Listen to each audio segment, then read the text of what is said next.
રંગપંચમી પૂનમ નિમિત્તે યાત્રાધામ અંબાજીમાં ભક્તોની ભારે ભીડ। પવિત્ર યાત્રાધામ અંબાજી મંદિર ખાતે આજે આસ્થા અને ઉત્સાહનો અનોખો માહોલ જોવા મળ્યો હતો।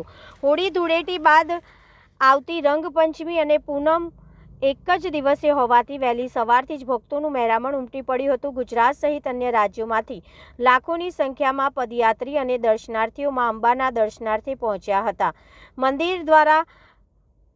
મંદિરના દ્વાર ખુલતા જ બોલો માડી અંબે જય જય અંબેના જયઘોષથી ગબ્બર અને ચાચર ચોક ગુંજી ઉઠ્યા હતા। રંગપંચમીના અવસરે અનેક સંઘો લાલ ધજાઓ સાથે અબીલ ગુલાલ ઉડાડતા માતાજીના દરબારમાં હાજર રહ્યા હતા। સમગ્ર યાત્રાધામ ભક્તિ અને રંગોત્સવના માહોલમાં રંગાઈ ગયું હતું।